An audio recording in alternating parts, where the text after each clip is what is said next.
В татарском языке действует закон сингармонизма, который обозначает то, что если в слове есть хотя бы одна твердая гласная, то следующие гласные в этом слове должны быть твердыми. То есть твердая гласная притягивает твердые гласные. А если в слове есть мягкая гласная, то она притягивает мягкие гласные.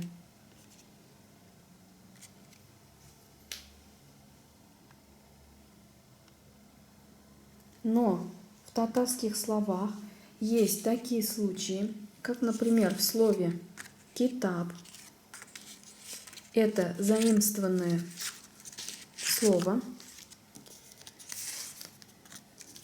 Слово «китаб» имеет в себе, включает в себя два гласных, две гласных и а. Китаб. Это считается словом исключением в исконно татарских словах. Таких слов нет, есть только в заимствованных словах. Еще варианты. Если в слове есть только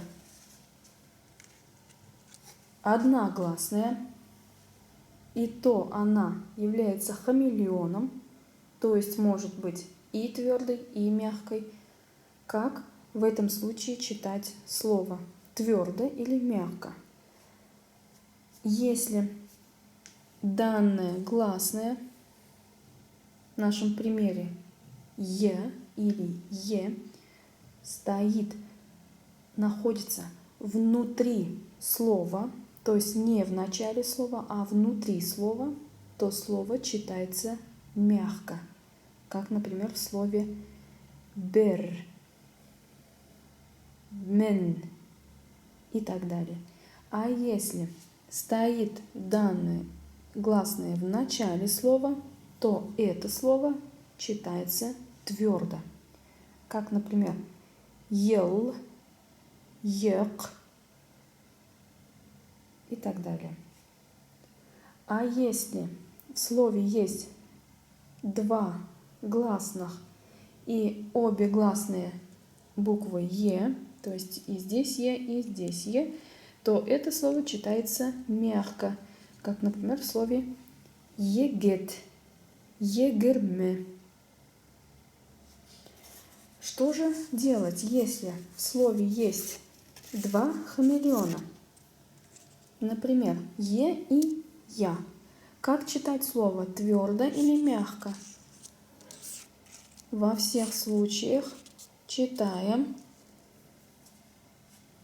мягко. Почему? Потому что в такой комбинации буква «я» всегда выходит вперед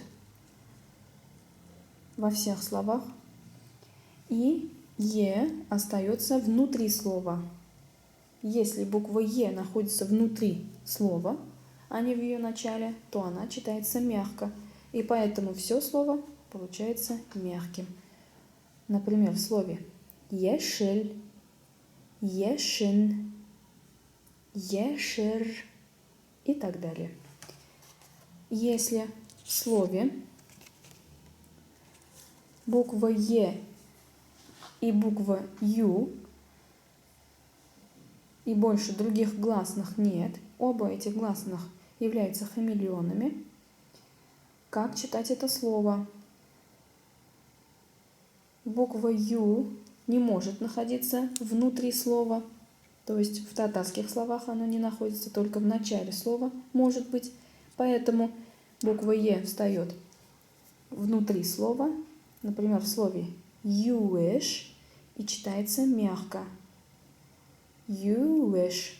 Если одна одна гласная читается мягко, то все слово преобразуется и тоже смягчается. You wish. Бывают ли такие случаи в татарском языке? Слова, которые имеют в себе гласные ю и я, и больше никаких гласных не имеет, таких слов не бывает. Поэтому этот случай рассматривать не будем.